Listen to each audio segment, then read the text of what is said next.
Some of us must urge the use of restraint. Our country is in a state of mourning.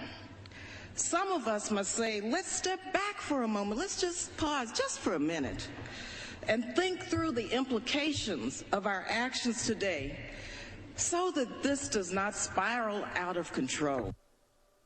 Democratic Representative Barbara Lee of California took a stand, and that came with great risk and great pressure. In exchange for her boldness, she was called a traitor and even met with death threats.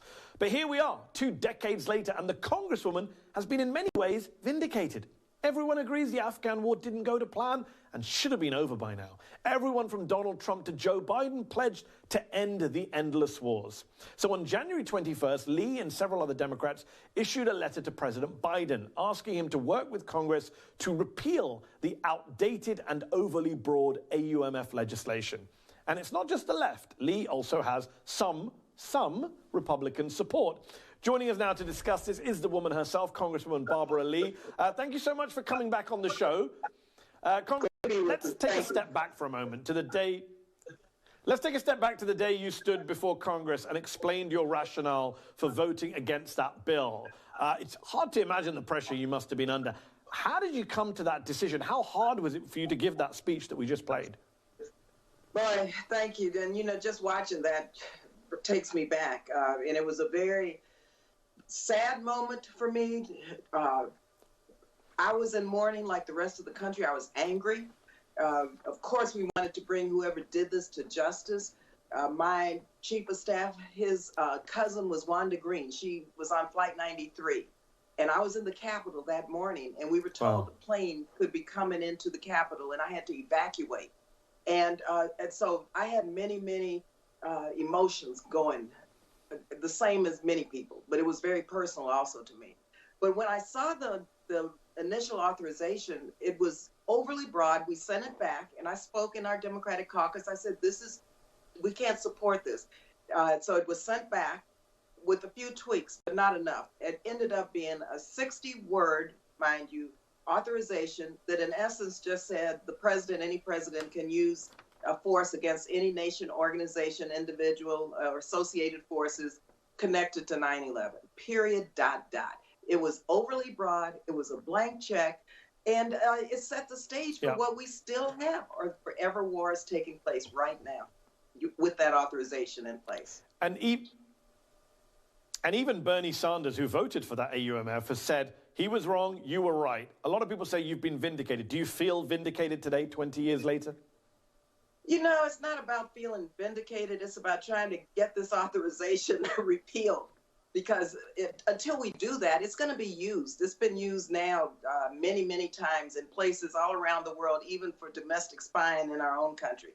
And so for me, I'm on a mission. And I'm on a mission to build support to repeal this 2001 and 2002 authorization. Fortunately, with the Biden-Harris administration, I was on the drafting committee for the platform, the Democratic Party platform. And we put a very strong plank in there, talking about repealing these forever wars in terms of the authorizations. And really, when Congress needs to be involved to do our job, then that's when we will debate and authorize the use of force if, in fact, by the Constitution, we do our job. And that's what we're required to do. Right now, they never have to come to Congress for authorization. You said a moment ago that it's been used around the world. Explain to our viewers how the AUMF has been used and misused by Republican and Democratic presidents alike since 9/11. Well, the Congressional Research Service did a study, a declassified study several years ago, and it showed how it was used in Somalia and Yemen, and the 2002, of course, for the assassination attempt of Soleimani. And so it's been used also for Guantanamo, domestic spying. There's a whole series of actions that have been used. ISIS, of course, President Obama, he tried to come, but he was backed off by, I think it was Boehner, don't bring it. And so he actually used this authorization because Congress just would not agree to do another authorization because they said, well, you got 2001, you have it, it's on the books, use that.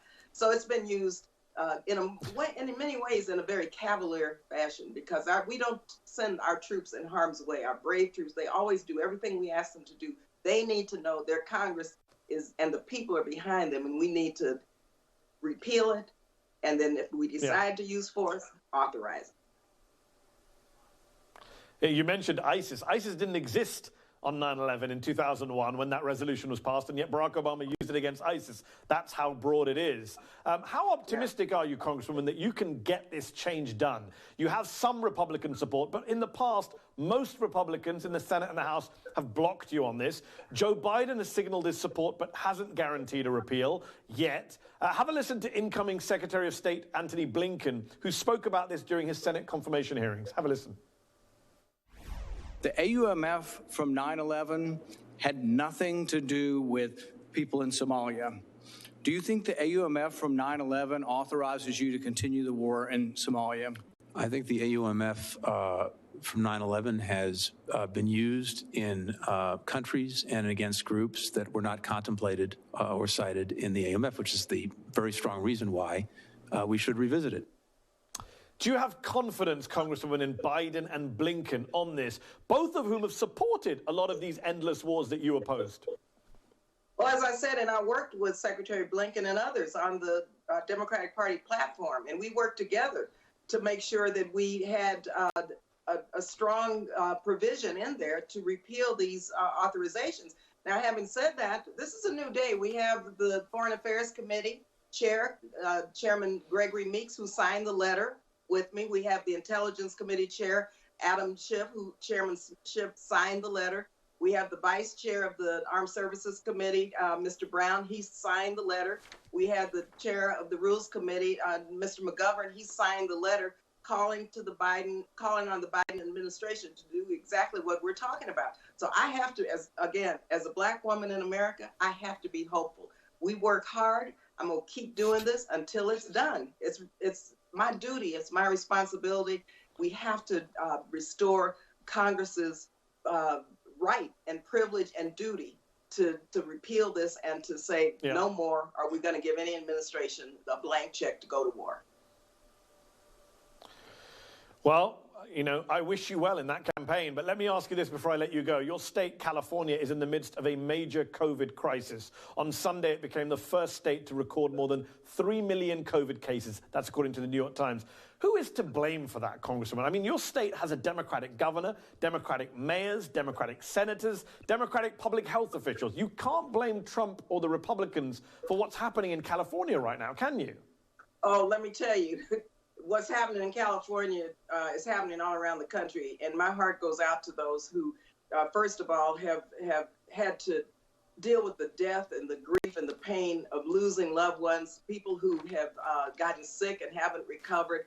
The entire pandemic has been devastating, both in terms of lives and livelihoods. Our governor, no governor, had a partner in the White House until a week ago, and I am so proud of what the Biden-Harris administration has already done to ramp up vaccine, to ramp up the testing. Look, I've been working on this since March. We've been trying to get the Trump administration to put resources into testing, contact tracing, delivering the public health messages, using trusted messages in communities of color. They pushed back on everything. We finally got in this last bill $2.8 billion targeted for Black and brown communities. Not enough. So I say, look, we finally have a federal government that is going to work with our governor and all governors to make sure that everyone gets the type of health care that they deserve in terms of the vaccine distribution, in terms of testing, contact tracing, and isolation, PPE, the money in their pockets so they can survive through this. But believe you me, the Trump administration is the administration that neglected the American people.